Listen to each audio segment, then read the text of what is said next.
best of you.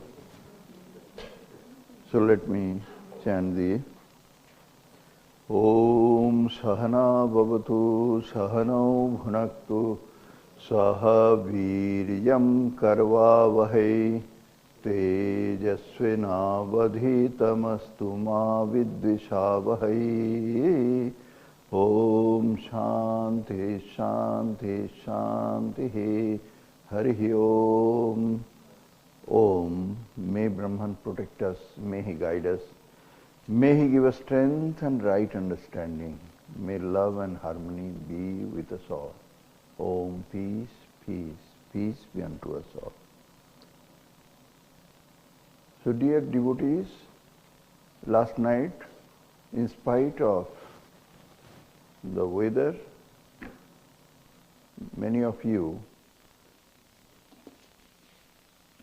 came and we had some discussions. We talked about the beginning of this entire mission, the cause, the start, the ongoing of this mission of the divine, to bring back again on track the human civilization, their mindset, their understanding about the purpose and goal of this life, and how, what and how. So that appears in the form of God appearing in human form, God incarnation, and the best and the greatest in the sense that 100% pure form of manifestation of that unmanifest that happened. And that after a period of time during which that unmanifest manifest in the human body with the help of a screen, a covering of Mahamaya, of its own will. It wants to come like that, otherwise it cannot take a manifested form. And after it has taken up this manifested form with a screen, then it has to again remove the screen, and that is the struggle period we see, the very intense struggle in the life story of Sri Ramakrishna. We have describing that. And at the end of that, when all the screen was gone, how he became then very eager for the next phase of this mission. The next phase was that yes, now he has got everything available, and now he wants people to come quickly and receive it from him. And how one after another, so many waves and waves of great personalities, they came. And then came those young people, and among them Narendra was the best and the greatest of those who came to receive the message and the wisdom that was available readily. And then we were also talking about the Narendra, the preparation, how he came and where from he came, and etc., his birth and his upbringing, and what brought him to Sri Ramakrishna. And then we came up to that point, that both these things happened simultaneously. When Sri Ramakrishna was eagerly asking, and he had so much pain in his heart, that why people are not coming. I cannot wait anymore. I cannot wait, because he had limited time. After that he will return back. Within that very limited time he had to deliver, tell people what he knows and what he has seen and what would be the future path forward, going forward for the entire human civilization. When he was showing his eagerness and he was looking towards the city of Calcutta from the rooftop of the office building of Mathur Babu. He was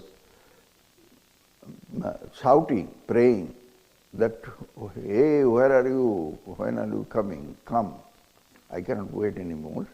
That is the time when Narendranath started asking questions in his religious group in Brahmo Samaj. That was his time. He became restless and he became asking questions at the same time. And I was talking that in Brahmo Samaj he accepted everything so eagerly and with full faith and trust that everything is right, everything is perfect. Whatever Keshav Sen and other great teachers, they were talking, he accepted it with full faith. With one difference, that he asked question in his heart that, how do I know that it is true? This is a question. Most of the people going to temples, churches and other places, they don't ask this question. And they are told, discouraged to ask this question. How do you know? Everybody says like that, and that is how you know. What else? It is written in the book, that's we know. Narendranath was not very satisfied with that answer, so he was restless. And then what were the different incidents that were pointing him towards go to Sri Ramakrishna, go to Sri Ramakrishna. Once in the college what happened, I narrated. Another time he saw in one of the devotees' house, Sri Ramakrishna was visiting, and Narendranath also, incidentally, he was there singing songs because he was very well known and very well received a person, young man, who could sing really wonderful bhajan. So he was there and Sri Ramakrishna saw him and he saw Sri Ramakrishna and he was told by Sri Ramakrishna, come to Dakshineshwar Kali temple, come there. In this small room and in this crowd he could not talk properly. And he said yes, but he did not go for months. And all these things we had discussed. Then finally, after third incident, that because of too much pressure coming from his parents, his father specifically, and family members, to marry, there were very good proposals were coming and they were pressing him. And he was adamant that no, not at any cost, etc., etc. Then his relative, Ramchandra Datta, who was a good devotee of Sri Ramakrishna by then, he asked him, what is your problem? Why do you think that you want to marry? Just a little more delay or what? He said, no, I am not interested in marriage. Why? Then came to know that he was genuinely interested in some spiritual realization. He wanted a first-hand knowledge, experience of God. That is what he wanted. Marriage and family life, etc. This is not what he is looking for. Then he advised him that, if that is truly what you want, then why are you wasting your time in this Brahmo Samaj and prayer meetings and this? These are superficial religion. This is nothing. You should go to Sri Ramakrishna in Dakshineshwar. If you're really serious about spirituality and experience, realization, then you should go to see Sri Ramakrishna. That was the third time that he was being prompted from right source, and he believed that he should do. And he went to Dakshineshwar after that. Ramchandra Datta and Surendranath Mitra also had asked him and offered that he will take him with him. So when Narendranath went there, you know that how You know means I am taking it for granted that most of you are familiar with the biography of both Sri Ramakrishna as well as Swami Vivekananda, at least in a general way. This is what I am just taking for granted. And I don't think that I need to go into too much of detail except the places where it is important to remind. So, you know how Sri Ramakrishna received Narendranath, that Narendranath went to Dakshineswar with some friends. He went there with 3-4 friends. Those 3-4 friends were absolutely not interested in visiting temples and religious, great spiritual teacher or any such thing. They were like college buddies. Narendranath was a college-going boy at that time. And Narendranath, like any other boy going to a new place, naturally would take some friends, hey, would you like to go with me? Let us go together. And they came.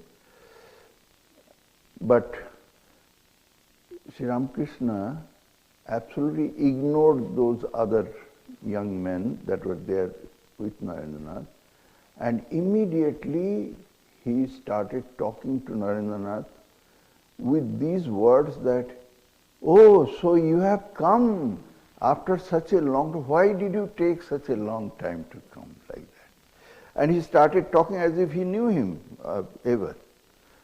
He always knew him. And he said, why did you take so much time to come? And he continued talking with him with so much familiarity and all these things. And Narendranath was feeling a kind of uncomfortable. But Sri Ramakrishna was just paying no attention to that. He says, yeah, please talk to, my friends are also there. He is so and so and so and so. Sri Ramakrishna says, maybe, but he had more interest with Narendranath. And he asked him a couple of other questions. And then he took him to the outside the room, away from these other young men.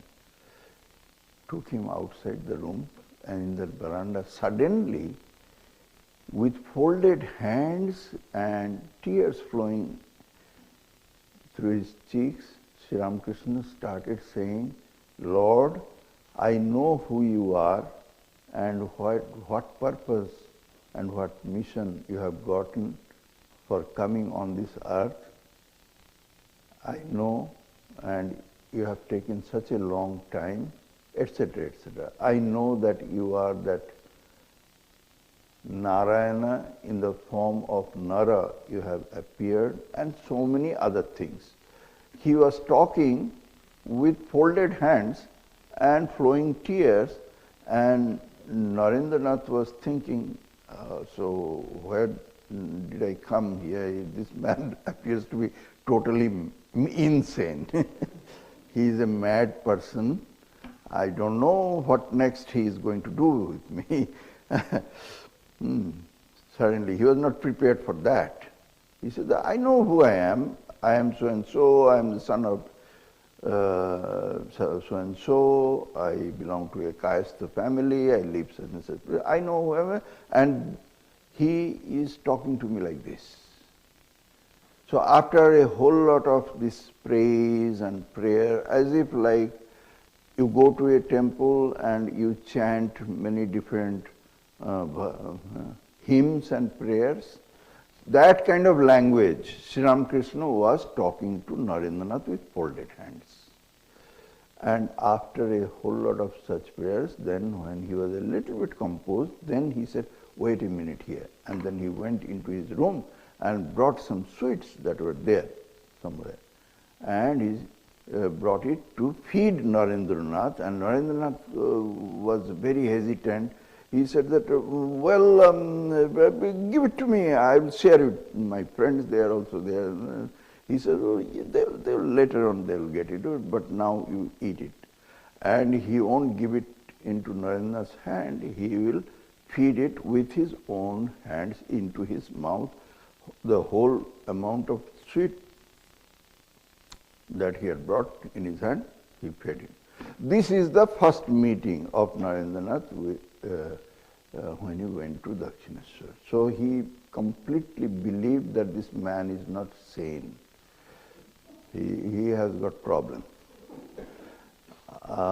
Whatever he was talking, how he was behaving, how he was addressing me as if he knew me forever, but that is not true, and all these addresses, they are not true. So he is not sane, and the kind of behavior he got from him, though very kind and very generous and very loving and very, still he had doubt about him, but after some time, and after spending some time there, before they would be returning back, then Sri Ramakrishna told Narendranath, so, and they were saying, okay, now we have to leave and all this thing. And that is the time, that is the first meeting time, when Narendranath asked Sri Ramakrishna, sir, have you seen God, like that? Because that was in his mind all the time. And you know all the answers that he gave to Narendranath with so much conviction and without any hesitation or anything. He said, yeah, I have seen God. I see him just like I see you here standing, but actually I see him even much better than that, than what I see, like I am seeing you here. And anybody can see God, etc., etc., all that thing that you read in the book, that was said then on the very first night. And Narendra was, for the first time, he was hearing from the mouth of somebody who could say like that, because until then he had asked this question to several other religious, great, well-known personalities, and never got any clear-cut answer, and nobody could say this answer. And here is one who says that. And not only he says that, he says with so much conviction. And to Narendra it appeared that it was very truthful. And there was no insanity in that person, and he was not saying and doing something that appeared very strange or peculiar, nothing. So Narendra was very, very pleased on one hand and stunned on another hand, and Sri Ramakrishna told him that it is possible for anybody and everybody to see God, talk to God, and it is a real thing. First time he heard this. Then when they were leaving, then Sri Ramakrishna told him, so when you will come back? And then he won't allow him to leave until he had promised that he will come back. And he said, come back quickly, when are you coming back, etc. So he had to commit. And Narendranath was a person who, and being a staunch Brahmo follower, he could not lie. Whatever he would say, he had to do. So that is how he came back second time. And when he came back second time, this was not with other friends, because that is what Sri Ramakrishna said. When you come, don't bring these people who are not interested here, You just come and we shall talk. So he had to come by himself, and when the second time he came, that is when, you must have read this thing also, he said, and the enters and how he entered, what was his appearance, etc., described there in his biographies, everywhere. What Sri Ramakrishna has told to others. And then Sri Ramakrishna, oh, you have come. Come here, sit. Then he sat on the floor where Sri Ramakrishna was seated on one of those smaller cots. There are two wooden cots there. Sometimes it is mentioned at couch, but it is not our kind of couch. And there, Narendra came, he said, no, come close. And Narendra came very close. And Sri Ramakrishna also came closer to him, and suddenly, with his foot, he touched the body of Narendranath, and the whole world and that room and the people and the furnitures and everything, they started whirling around him, and then it is disappearing. It started disappearing. That was the experience of Narendranath. And Narendranath screamed, and he said, what are you doing to me? I have got my parents at home. I have got my brothers and sisters home. What are you doing to me like that? That incident happened on the second visit. Then Sri Ramakrishna said, okay, don't worry. And then he touched the chest of Narendranath, and Narendranath again regained his normal consciousness and awareness. But Narendranath was totally shocked. It was not amazed, but shocked. He could not understand what had happened here. He had in his mind going on, because he thought that this man, he has got some kind of a madness. He can have a nervous breakdown, because the previous day he had seen that he is shedding tears, he is crying, he is saying all sorts of things that did not make any sense to Narendranath at the time. So he thought that this man is a kind of, I don't know, he has nervous breakdown. But here he saw a man who, it is not a nervous breakdown or anything. He had the power to do something magical to you. What it was, that Narendranath did not understand. Sometimes he saw, did he hypnotize me? Was it a mesmerizing thing, hypnotic spell, what it was? But then in his mind, because he had studied those books of psychology and all sorts of things, he knew that hypnotism is possible only on weak-minded people, and he believed, Narendranath believed that he was not a weakling who could easily be influenced by some stronger minds or something. That he had studied about hypnotism, whatever is being practiced and experimented in the Western world, he had studied all sorts of things, and he did not understand what had happened to him by this touch of Sri Ramakrishna when his world was totally getting lost.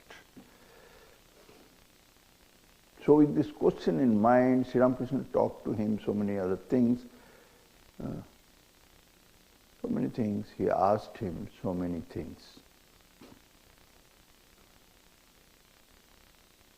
And then after some time, because Sri Ramakrishna answered his many questions that day and asked him to come back again. And that coming back again happened after some gap. Narendranath did not come back so quickly. It took about another month or so. The third visit. During that third visit,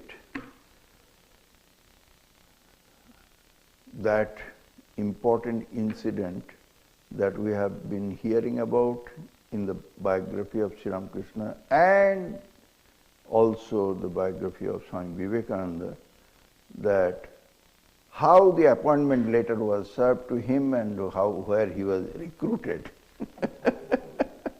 That incident was narrated from whatever happened in the third visit. So what was that third visit? Narendranath came after another month or so gap. And Sri Ramakrishna was, as usual, absolutely happy and pleased to see him. And he said, "Oh, Naren, come," and all these things. And that day, after some time, there are not many people there, So after some time, Sri Ramakrishna took Narendra and said, okay, let us go somewhere away from these people. Some devotees were there and other employees of the Kali temple property. They were coming in and out and going away. So Sri Ramakrishna wanted somewhere away from there and just by himself, Narendranath. So he took Narendranath to the nearby Shambhu Mallik's garden house.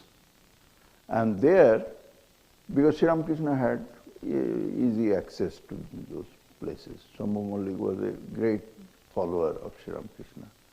And there, after taking him there, and Narendranath, in the meantime, had thought over it that what had happened to him when Sri Ramakrishna touched him and he lost his consciousness, the whole world appeared to be going in a whirlwind, all circling and then disappearing. What was that experience?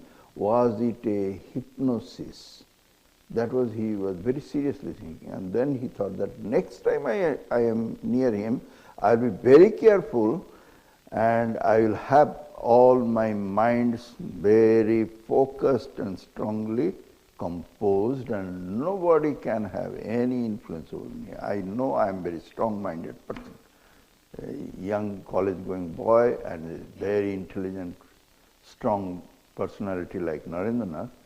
He came prepared for that to meet Sri Ramakrishna this third time. And he was taken to Shambhu Mallik's house. And there, while he was in Shambhu Mallik's sitting room, there Sri Ramakrishna again touched him. And in spite of Narendranath continuously thinking in his mind that nobody can hypnotize me, I know who I am and I am fully aware of myself, there Sri Ramakrishna touched him and he lost all outer consciousness and stayed in that state for some period of time that he did not know. How he will know? Because he had lost his outer consciousness. And then after some time, when his consciousness was regained, he saw that he was sitting there and Sri Ramakrishna was just touching his chest area and say, okay, come back now. And that is all that he knew. He did not know much about it. It was only told to others, other devotees, Sri Ramakrishna's very inner circle devotees, from where we have learned this thing. Not that Narendranath was told about it. Because to those other devotees, Sri Ramakrishna has also mentioned that Narendranath should not know everything, because if he would know who he was, then he will not stay here on this earth. And all the planning that has gone behind the screen, God's planning of his incarnation and who will come and who will do all this plan will all go decided. So he should not know. It should be kept secret from Narendranath. So what was that Sri Ramakrishna told? Instead of my saying, I will read it from where it has been described. It is very detailed, elaborate explanation, and most of it you have read already. Still I am reading, because this is the important area where Narendranath gets a, I would say, campus appointment. Yeah. After the completion of engineering or something like that, very bright boys are picked up from there So it is something like that. One day I found that Sri Ramakrishna told to others, not to Narendra. Later on he said, Sri Ramakrishna spoke to them. These revelations did not come as a surprise to the master, whatever he heard, because he touched Narendranath and he asked Narendranath many questions.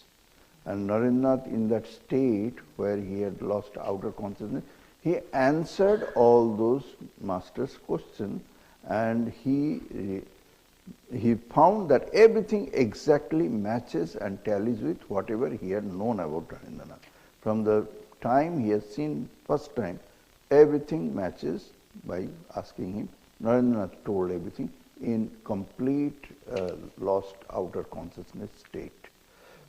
So master said that it did not come as a surprise to the master, for wonderful things had been revealed to him about Naren even before this great disciple came to Dakshineshwar. This is how Ramakrishna spoke to them, other devotees. One day I found that my mind was soaring high in samadhi along a luminous path. It soon transcended the stellar universe and entered the subtler region of ideas. As it ascended higher and higher, I found on both sides of the way ideal forms of gods and goddesses. The mind then reached the outer limits of that region, where a luminous barrier separated the sphere of relative existence from that of the absolute. Crossing that barrier, the mind entered the transcendental realm where no corporeal being was visible. Even the gods dared not peep into that sublime realm, but had to be content to keep their seats far below. The next moment I found 7 venerable sages seated there in samadhi. It occurred to me that these sages must have surpassed not only men but even the gods in knowledge and holiness, in renunciation and love. Lost in admiration, I was reflecting on their greatness when I saw means the mind of Sri Ramakrishna in samadhi. He is seeing. Samadhi means this is the bhav samadhi. This is not nirvikalpa samadhi.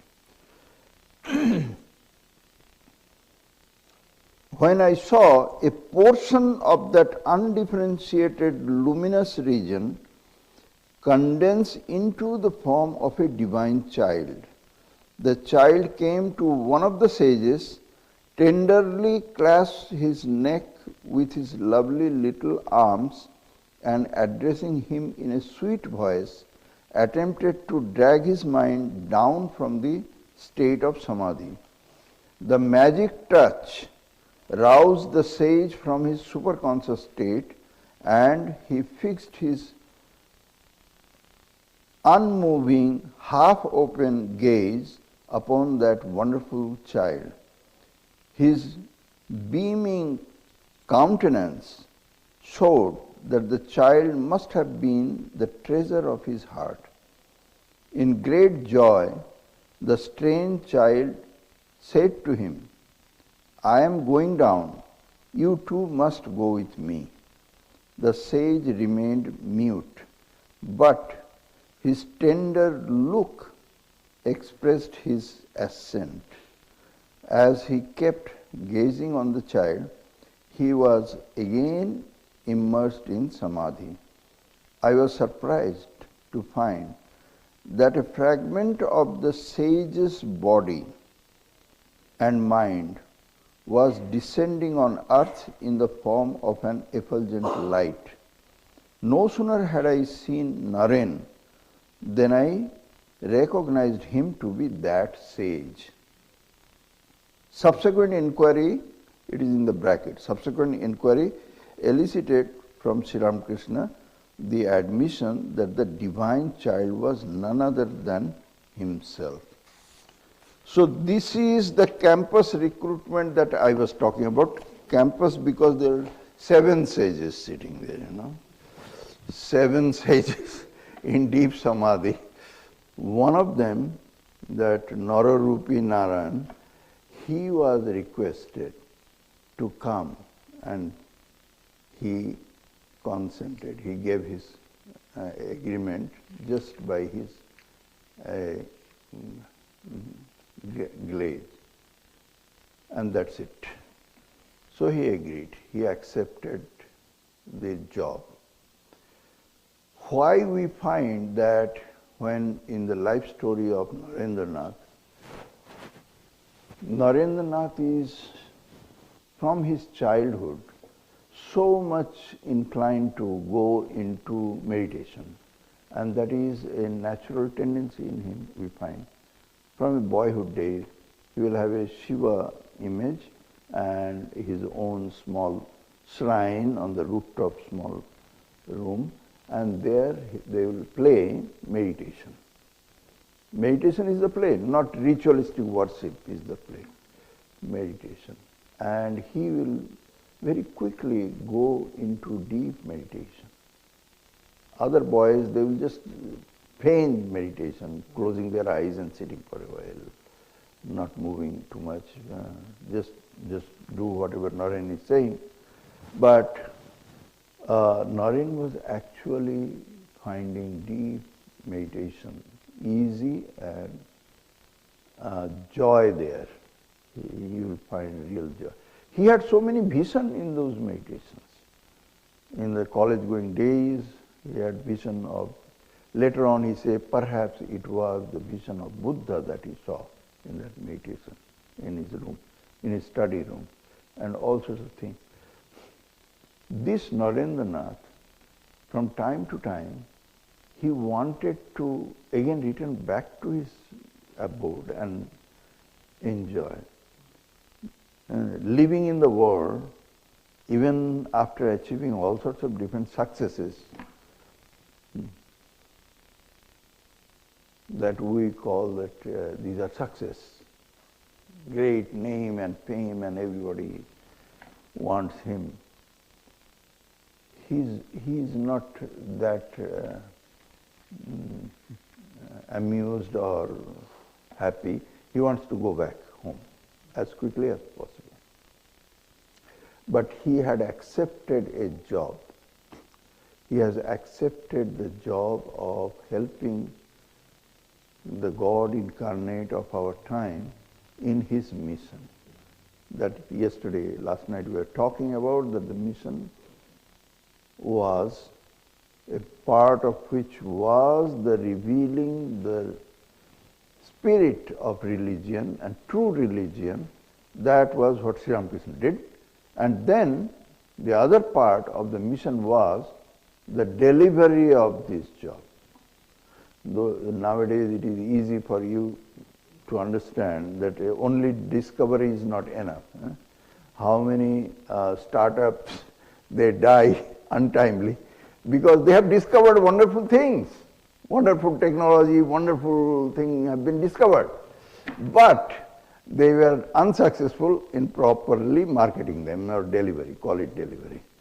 If they are not able to do it, right kind of things, and it reaches everybody and people come to know about it and the application of it, then even the best of the best inventions and technology, they die in the laboratory or in the startup stage after they tried several years and they go deep into financial trouble and then they give up. So only God incarnating, from that similarity, if we give it with the startup thing, only God incarnating is not enough. God should incarnate with the right assistant who says that yes, I take up this responsibility. And for doing that, from the beginning of the planning of the divine, from unmanifest to come to the manifested plane, appearing in a human body, even from the beginning, even before coming, he had all these things planned out, chalked out. And the mission had this Narendranath as his right messenger, who will go from place to place and deliver the message from door to door in the language, in the right kind of way it will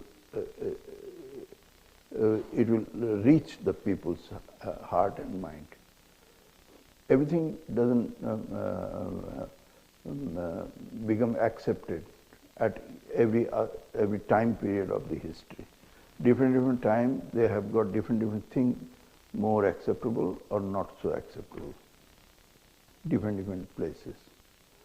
So for the modern age, without Narendranath's help and the way that he was it possible, the lifestyle of Sri Ramakrishna that he was living, that he could go to any other place and talk in his language and say people that I have seen God, and people would be immediately be very excited and follow him? Is it possible? It had to be in the way that Narendranath came and he said. The way he said, the way he went to people, and how it was then translated. But Narendranath did not say a single statement which was not from his master. Sometimes it was difficult for people to understand even that. Even his own brother monks,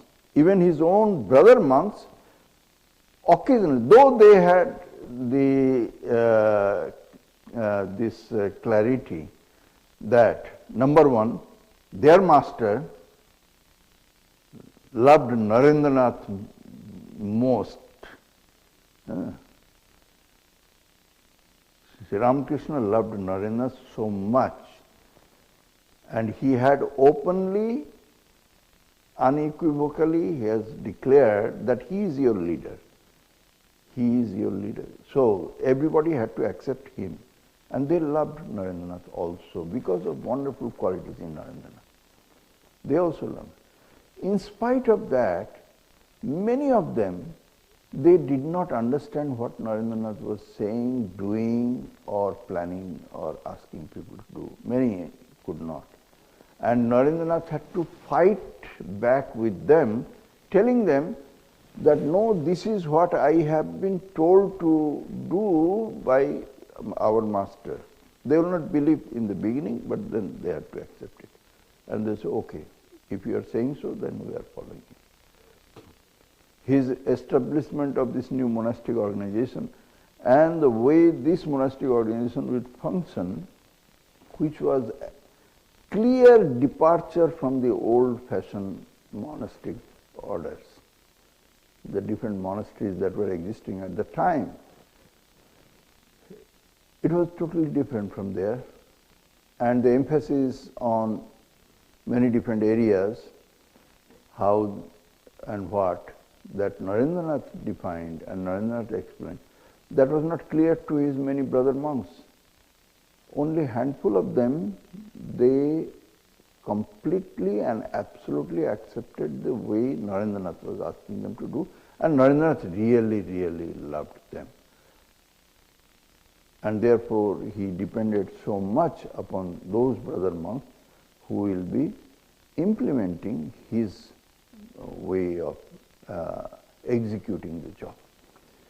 That we have seen in the life story of Sri Ramakrishna. But let us go back to the point that Narendranath accepted means that sage as Sri Ramakrishna had in vision, and then he, after asking Narendranath many questions in Narendranath's outer consciousness all gone state, and then confirming whatever he has seen, everything is exactly true. Also he had seen another vision. In another vision, Sri Ramakrishna had seen that one day when he was in deep meditation, he saw a flash of light coming from Benares side to the city of Calcutta, and he realized that this is that soul is now appearing and being to be born now. This is exactly matching his vision, whatever he knew about it. But we see in the life story of Narendranath that this original acceptance of this job that Narendranath says that yes, he will do, Narendranath, from time to time, he was showing a rebellion kind of thing. He was as if he is going to give up. He is not very interested in this job. He was doing much better job. He was doing meditation there, He was in deep samadhi. So this job of going around, giving lectures and all sorts of things, having big scholarship, he was occasionally he was showing the sign as if he was not interested in this work. Occasionally, we see that. We see that when in the Kashipur garden house, that incident, think about it. In Kashipur garden house before the passing away of Master, when one day it is recorded that Narendranath had an experience, first-hand experience of Nirvikalpa Samadhi. When some of his brother disciples, they were afraid that Narendra is dead. He is not breathing, his nerves are not running, he is dead now. And they came back to report it to Sri Ramakrishna. And then Sri Ramakrishna assured them, everything is fine, don't worry. And then afterwards, Narendranath, when he again regains his normal consciousness, he goes upstairs in Kashipur garden house and prostrates before Sri Ramakrishna, and Sri Ramakrishna says that you have known everything and now the key will remain with me. Because when he had asked Narendranath before that what do you want? Because he saw Narendranath was restless, Narendranath says that I want Nirvikalpa Samadhi. That is what I want. I want to stay in that state all the time and come back occasionally to a little bit eat or drink maybe for sustenance of the body, but otherwise I want to stay in Nirvikalpa Samadhi. That means the worldly activities that Sri Ramakrishna wanted him to do, he was not interested.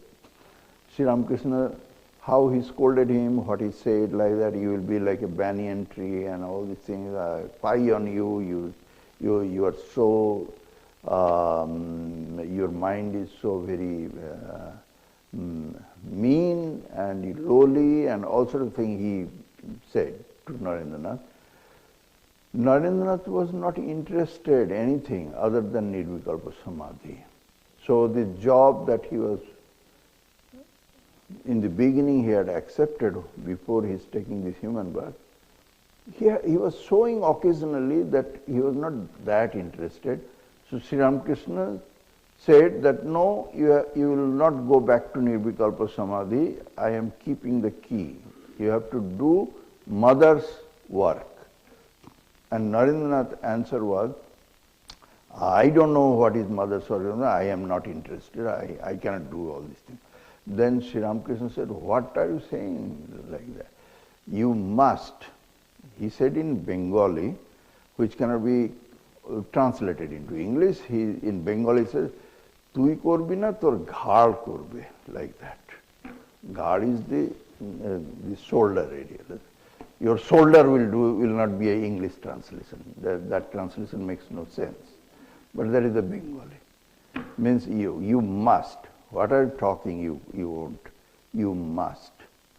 This we find. Again we find that after the passing away of Sri Ramakrishna, Narendranath, when he was like a wandering monk going here and there. Then how he met this great yogi and great devotee of God, Pauhari Baba. In a train station is called Tadi Ghat, and there across the river Ganges is Gazipur, and there on the banks of the river almost, there this great sage lived, and he had high attainments in Raj Yoga. So Narendranath, because of his natural interest in Samadhi, because this great yogi, he would go into Samadhi and stay there for days and weeks and months. Nobody would see him. And that is why he was called Pauhari Baba, that he did not need food or anything for those very long period of time that he will be not seen even. He lived in his cave, like he had dug up underground area. And there he lived most of the time. So Narendranath wanted to learn from him all these Raja Yoga practices, which Sri Ramakrishna was the master of, but he did not make his disciples go into practicing Raja Yoga. Because Sri Ramakrishna came for a different kind of a message of spiritual life in this world. Raja Yoga was there and Sri Ramakrishna already had everything. Then you know what happened. Narendranath tried and tried and tried, and each time it came to the pass that almost Pauhari Baba agreeing to make Narendranath his disciple and teach him. Pauhari Baba was not interested in teaching anybody. He was so humble, he won't take the position of a guru or a teacher. And he seldom talked to people and meet people, that kind of a yogi. But Narendranath he liked so much. And when it happened that he was almost ready, then Sri Ramakrishna appears. Sri Ramakrishna appears to Narendranath and stops him from going there. And this happened thrice. And then Narendranath gave up. Most of you have read that portion of this story. What does that mean? That Narendranath almost is giving up his assignment of his world teacher, and then again accept, okay, all right. After 3 times Sri Ramakrishna showed up, then he said, okay, all right, I will do that. Then he goes to Himalayas. And from his own saying, from his own, later on, whatever he has said, he tried several times to go to Himalayas and go into interior of the Himalayas and stay there in some caves of the Himalayas and in complete isolation, complete solitude, go into deep meditation and stay there. He said that each time I tried that, I was dragged back to Calcutta by some news or other. So he knew that Sri Ramakrishna will not let it happen. Some news like Balram Bosu has died, and please come, and etc., etc. Something or other will happen exactly the moment that he will be almost decided that now he will not return back, he will go into Himalayas. Again Sri Ramakrishna will block his way and then bring him back. Then finally, while during his wandering time, all over India he was traveling, he had gone to Himalayas, he went to Kutch and Surat and Gujarat area, Maharashtra, many different places, North India of course, many different holy places, and then he went to south. After traveling many different places, Hyderabad, Mysuru, many different places, when he was in Madras, by that time, different places, people were talking to him about that he was a wonderful person as a Hindu teacher. Why not he go, and there is a World Parliament of Religion going to be held in Chicago, and go there as our representative. People are talking like that, but it was not taking any perfect shape. That going to Parliament of Religion was as a part of the mission of the new God incarnate. That was the part of his mission. And Narendranath was for that, actually. He was brought from his samadhi to go there. And that was a part of his job. And people are talking, but Narendranath was not showing any interest. And eventually, at the final phase of his traveling all over India as a wandering monk, when he was in Madras, and he was staying, basically when he was in Madras, in the house of one gentleman. His name was Manmathanath Bhattacharya, who was the Accountant General of Madras, Accountant General Madras. So while he was staying there, and one by one, many different people from Madras, those days it was not called Chennai, they came to know about Vivekananda, and they became very enthusiastic about, oh, you should be our representative and go to Parliament of Religion. And very quickly, important figures and followers like G.G. Narasimhachari or C. Ramanujachari or Nanjunda Rao, and among them the most important of his followers was apparently ordinary person, not very rich or anything, but he was the real man among all the follower circle of Swami Vivekananda, Alasinga Perumal. They started collecting fund, that they will collect fund and they will send Narendranath to World Parliament of Religion. And then they, even without asking Swamiji, and then whatever they had collected, they came and told Narendranath, because regularly in the house of Manmatha Bhattacharya, they were having a evening time meeting or something when devotees and other admirers, followers will be coming and he will be talking. Then they brought the money and said that we have the money now and we can buy your ticket to go to attend Parliament of Religions. Please take this money.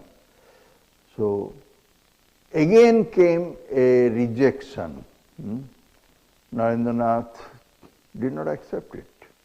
Narendranath simply said that, who told you to collect money? Collect the fund. No, I am not accepting it. They said, but we have already collected, sir, this money. He said, no, distribute it among the poor people and help those who are needy. I am not interested. So money was returned back. Not returned back, it was distributed among the poor people. Again we see here a resistance from the side of Narendranath's mind. He was not showing any interest. Then came that important event that Narendranath, after traveling and wandering like a wandering monk, he eventually reached the southernmost point of Kanyakumari, and from where how he swimming to that rock. There were two rocks, the bigger one which was a little farther from the shore. There he went there and sat there for 3 days and 3 nights in deep meditation, thinking of the entire history and the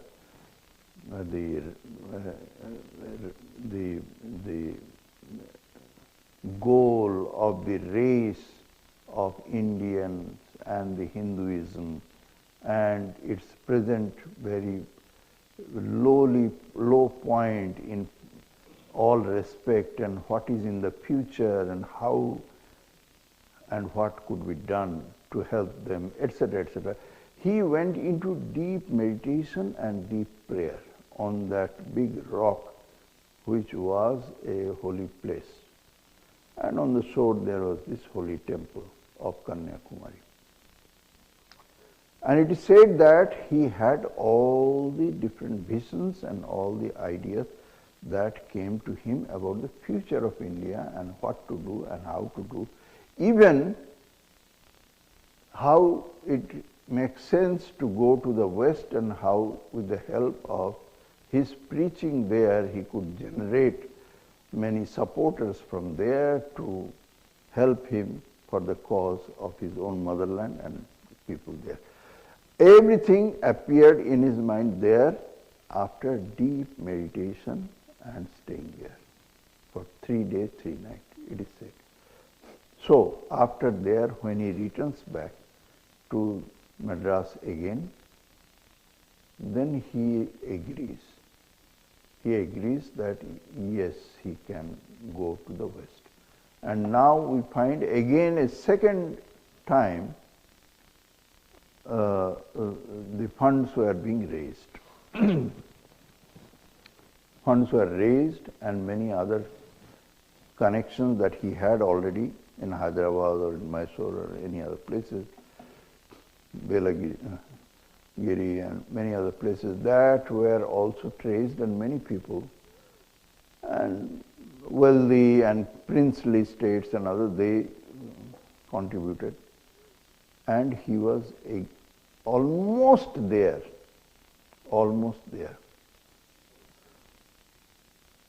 Still in his mind, he was having some doubts whether this is his own fancy or it was the God's mission. In his mind, he still was toying with those ideas. Then he had these 2 very important things happen to him. One was that in deep meditation, not in meditation, in the night, while half asleep, he had the vision of Sri Ramakrishna. That Sri Ramakrishna appeared and he was walking on the water. From the seashore, he entering into water, going away, and asking him to follow him. This he saw very clearly. And secondly, that was more important than the first one, that when he had this doubt in his mind, already he had written a letter to Holy Mother. And from Holy Mother, who was very concerned about the safety of the Narendra, whom Sri Ramakrishna loved so much, etc., and Holy Mother also. She always was caring for how Narendra is doing, and somebody should be there to take care of him, etc. She also wrote clearly that yes, that is the right thing to do, that is the Master's mission, and he should go. He should go, but take care of it. And a lot of things that she wrote about he should take care of himself and be very careful, but he should go. After finding that later, that was the last straw that broke the camel's back. We find that Narendranath was so excited and so happy, and he openly came out saying that it is the will of Mother, yes, now it is the West, now I am ready. The Mother herself has spoken, like that, he said. And then after that, whatever happened, he had to go and get a quick visit to Khetri, etc. From there coming to Bombay, and he. So we find that he's accepting the responsibility of the job, things that he had done in the world. That was not easy and simple for one man to handle it and do it within 10 years, less than 10 years.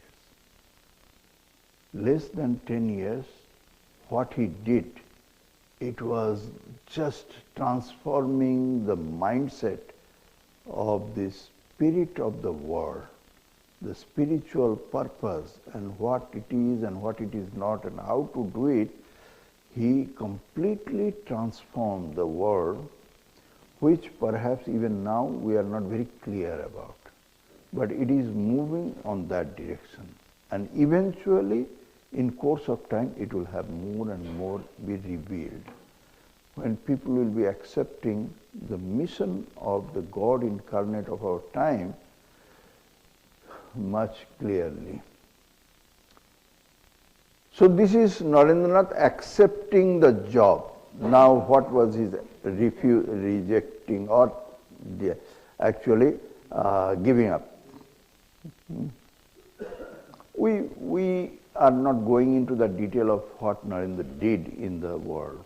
Narendra did miracles. And many of the things, they were not a normal kind of job, normal kind of thing that happened, that everybody could see it, and he also knew that. For example, he knew that every moment he is being protected. When he was in the West, he was alone, he was apparently helpless, he was penniless, he was contactless, he had no clue where he is going, whom he will, as if from nowhere came the help. When it will be like it is a helpless situation, completely gone out of hand, from nowhere things will come. Many, many things happened which were not of this world. They are miraculous. But because we don't talk too much about miracles, so we do not promote them. Such as Narendranath is sleeping in his room, but whole night he is actually listening to a tape recorder. There were no tape recorders those days, by the way. He says that he could clearly listen to the lecture that he had to deliver next day because he was out of all ideas and he was worried about that tomorrow what I am going to talk about. So he was out of all ideas, and there will be big audiences of very highly intellectual persons in Boston or somewhere, and he had to talk, address them on very philosophical subject or spiritual subject, and he was known for spontaneously speaking, and he will be making such a great impression on the audience. So he had no clue, but whole night somebody is talking to him when he is asleep, and in his sleep he is listening. He is listening to the whole idea, the subject matter, how to begin, where to stop, etc. The whole lecture. Next day, the hostess of that house where he was staying as a guest, she came, Swamiji, whom you were talking last night? I was talking? Yes, you have been talking the whole night. From the next door we could hear that, but it was middle of the night, we did not disturb you. Whom you were talking to last night, whole night, we could hear that somebody is talking. Then he just changed the topic, and many other things happened. Many other things happened. Even for the first time when he appeared in that Parliament of Religion, the first day when he was given, because he was out of all schedule, and his name was not in the list of speaker even. So eventually when they agreed to give him a small slot to appear, it was interval time. When people go for a break, some recess time, he says, okay, you speak for 3 minutes, okay? At that time. And you know what happened. The moment he opened his mouth, whole audience, they rose on their feet and clapped. Now, this was not an ordinary event. This is not an ordinary thing. It is not about that he spoke something exceptionally out of this world thing, sisters and brothers, he addressed to the Americans. No. Or his robe or the dress was so magical. It was not magical, it was strange to them. Yeah, they would be amused, they would be, yeah, they might smile, if not laugh at what is this? They have never seen it before like that. Or his voice was very nice and booming and sweet and all this, that's fine. But to be so much excited about, it was not his speech. It was God's plan, divinely planned like that. All people, their mind and their heart will immediately be excited about. Way before coming to the America, when Narendranath was still a wandering monk, way before he had finally accepted the responsibility that yes, he will do all these things, when in some area of Gujarat he was wandering monk, he met his brother monks. Bunch of brother monks also were wandering monks. Among them was Swami Turiyananda. And Swami Turiyananda and he was staying in the same place at some point of time.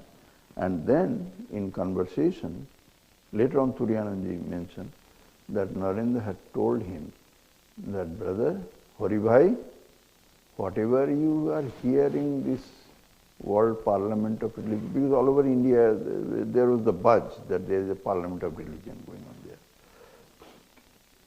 Whatever you hear that is going on, preparation for a Parliament of Religion there, it is for this, he said, Narendra. So these were not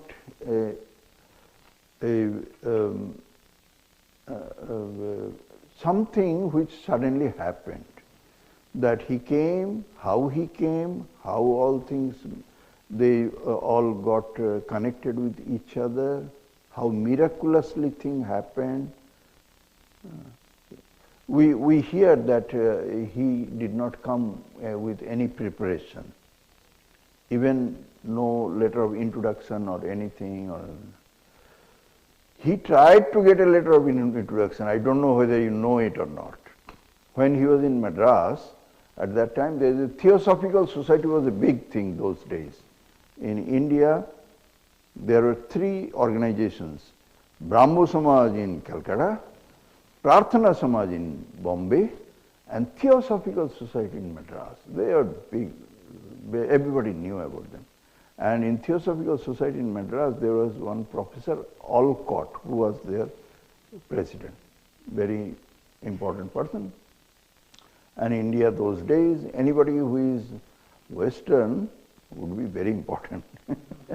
And Professor Alcott, he was a very important person, but everybody believed that he loved India and he is working on the philosophy of India, Indian cause and all these things.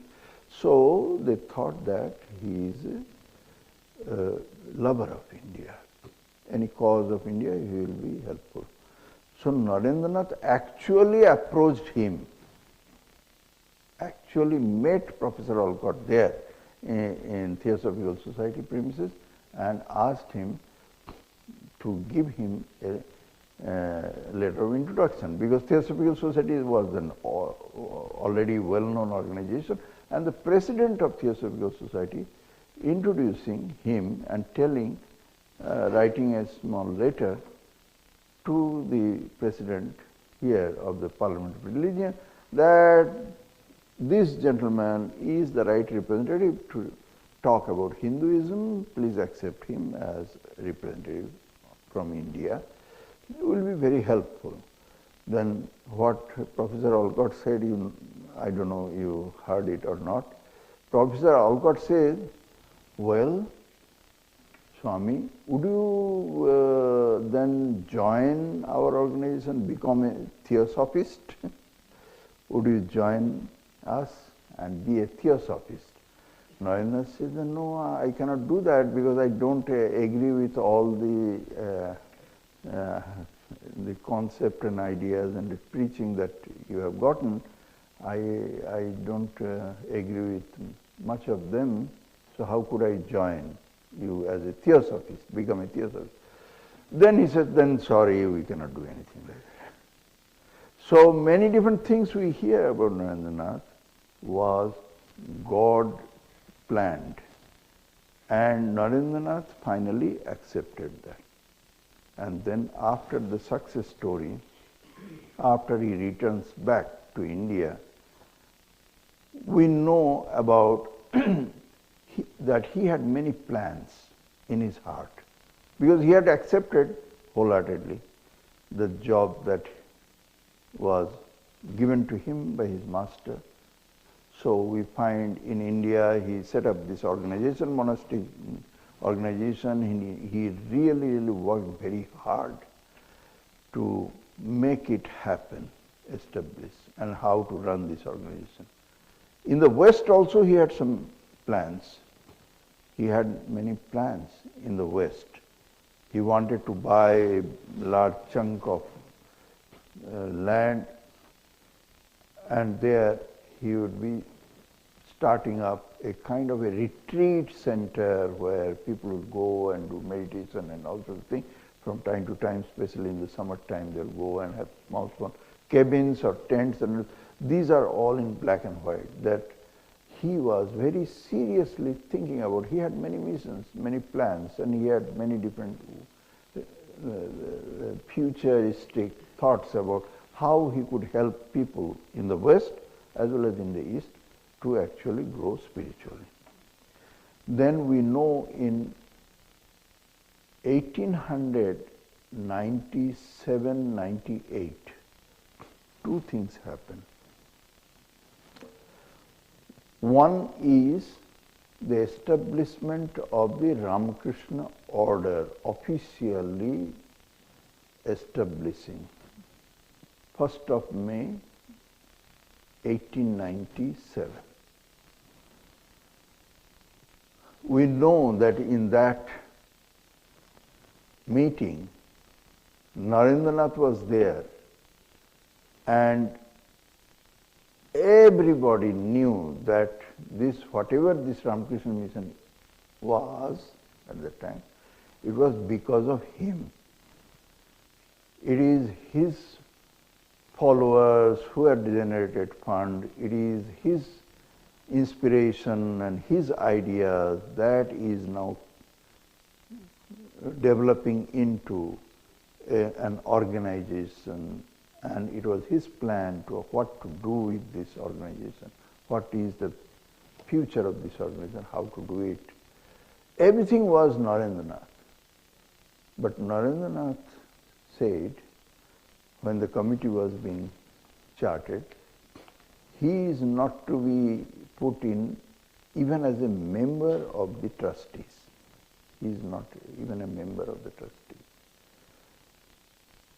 Even Adbhutananda and everybody, they were members, they were trustees, who were complete illiterate and absolutely against Narendranath. What is this Loren Bhai is doing? I don't understand. This was not. And he is a trustee member, and many others. But Brahmananda is president, Sharadananda is secretary, etc., etc. He is not. He is nobody. This is one incident. And another incident, you know about the Khir Bhavani temple. In Khir Bhavani temple, it was about taking a bunch of his Western followers, not necessarily everybody is disciple, because the wife of American ambassador in Calcutta, Mrs. Patterson, she was also in the group. And then there were other ladies were there, of course. His disciple, Nivedita, Sister Nivedita was there. And then Josephine MacLeod, Oli Bull, etc., they were there. And Mrs. Oli Bull took all the responsibility to pay for it. They were in Almora at one point of time, and that was a very important visit. And from Almora, he heard some bad news. His very, very good follower, Mr. Goodwin, had died. And that broke his heart. And he wanted to go somewhere away, to stay away from this communication. Lots of news coming, and not everybody, all news were very good. And he was so very sensitive to all these informations, and he wanted to stay away. So they decided that they are going to Kashmir, where there was a connection, all this letter and all these things, communication were not possible so easily at that time. So they went there. Only the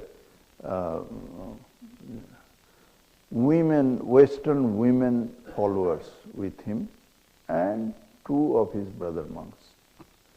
And then many different things happened, how they traveled, and he from there, where they went. They went via, now these cities are in Pakistan, Lahore and other places, how they went there. And after reaching there in Srinagar, then he wanted to go to Amarnath, but he went some ways, but it was all blocked because there was some glacier they had been impassable. So they returned back. And their major travel information about which Sister Nivedita has given about where they went, how many days they stayed, what kind of thing, from Kashmir, Srinagar to Dal Lake, and then back, and in the meantime they visited many different places, etc., etc., etc., and how Swamiji was doing. That is the time when the 4th of July also came, and Swamiji, because it was the travel first made at the end of June, and after that the July came, and the 4th of July poem, and all this celebrating, etc., many different things happened. Then, at some point of time, Swamiji wanted to go and visit Amarnath from a different directions another time, in the month of September. And then he went. And then he said that nobody comes with me, and eventually he accepted that Sister Nivedita can go with him, so that she will have an exposure to this pilgrimage and all these things. About 3,000 other pilgrims were walking there. So because she will stay back in India, so she will have a better understanding. So they said, and all the detailed report we find, his going to Amarnath and how he was so very excited and filled with joy and charm, and after visiting Amarnath. Then they come back, and at one point of time, when they were in Srinagar, then he decided that he should go just by himself and stay alone, and he wanted to revisit Khir Bhavani. That was the time when he was having great feeling about the Divine Mother. All the time he would be talking about that, and he will be giving new ideas about what is the expression of the Divine Mother, such as when there is pain everywhere, whatever you touch, which part of the creation of the world or your body, it is only pain, then it is the Divine Mother who is trying to appear before you. And a true devotee who, when he gets this pain and suffering, like a small child when he is suffering, then cries and clings to mother, like that. All sorts of things that you will find in Sister Nivedita's writing, that how Swami Vivekananda was full of always mentioning mother, mother. Then he said that he wanted to just be by himself, and he warned everybody to just not follow him. And he went to this Khir Bhavani temple and stayed there for 7 days and 7 nights. And there, later on it was found out that he was doing intense worship of the Divine Mother and also in very extreme austerities that he was practicing there. Every day he was doing worship of the Divine Mother, they say, with in their Indian calculation, 1 mound of, that means about 80 pounds of milk concentrated and made kheer. Kheer. Bengali says payas. That milk and rice and almond, mostly these are used, and every day that amount of kheer was being offered by Narendra. It is not explained there where from he was getting them, but it is mentioned there. And every day he was worshipping the Divine Mother as Kanya Kumari. Kumari. So a small daughter of a pujari would be worshipped. Narendranath was worshipping. And every day he was chanting, praying and meditating and living very, very austere life for 7 days. After which he had these visions. After which he had these visions. That one night when he was deeply thinking that how come that these non-believers, they could attack and they could enter into the Mother's temple and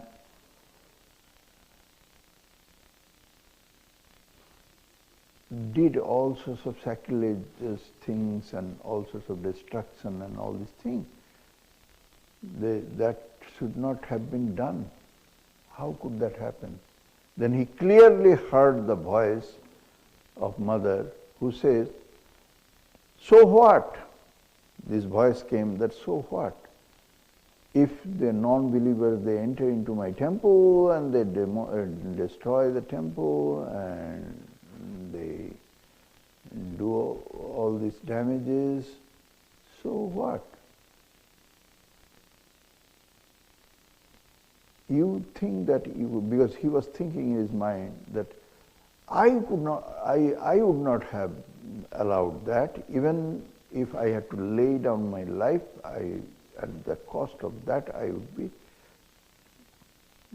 fighting and protecting Mother's temple. And the voice came that, do you think that you protect me or I protect you? Even if the non-believers, they had entered my temple and they had destroyed and broken everything, so what? This voice he heard.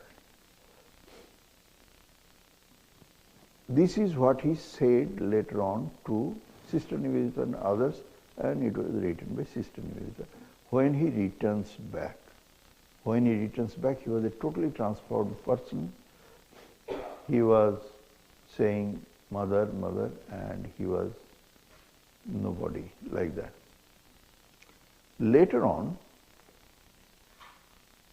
his disciple, Chandrasekhar Chattopadhyay, he has noted also that Sri Ramakrishna, Narendranath has mentioned that when he had this voice of the Divine Mother, then when he was another time thinking that, well, all these damaged, destroyed temple, etc., because I have some backing and resources, as I will be developing and building temples in other places, Belur Math and other places, I can take up this job of building another temple of Mother here. Then he that had this voice, Mother's voice, she said that, do you think that I need anybody's help? If I want this moment, it is not that in course of time, this moment, a 7-storied golden temple will be built here if I would want that. This message, and this was reported not by Sister Nivedita. And we find that after that, as Sister Nivedita has reported, that we found after he returns back from Kirbhavani, that 7 days and nights he stayed there, his attitude was absolutely changed. He would be openly saying that it is no more my responsibility, I am nobody. It is only Mother's will that will happen and not my will. Nothing will happen. So after that we find, it was in 1898, after that he lived for another less than 4 years. And he went west another time and gave some lectures here and there, but everywhere he expressed his clear message that he is not in charge of anything. He is not planning anything, he is not doing anything, he is nobody, he is not the doer. Anything you ask others, let them decide. It is by Mother's will that will happen. This I am calling that when he resigned from the job of Chief Executive Officer of Sri Ramakrishna's mission. So Sri Ramakrishna's mission, there was a time when he had difficulty in holding him in the job.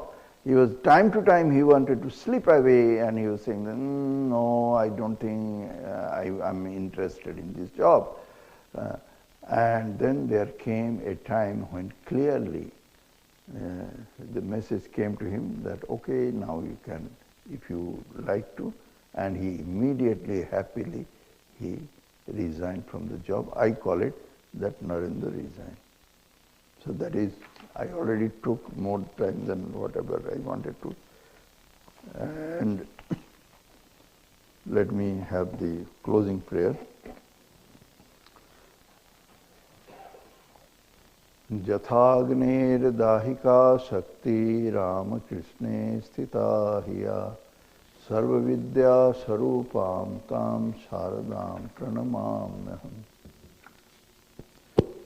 Om Shanti Shanti Shanti Hari Om Tat Sat Sri Ramakrishna Arpanamastu. So now there will be food offering. Yes. Food offering and ask.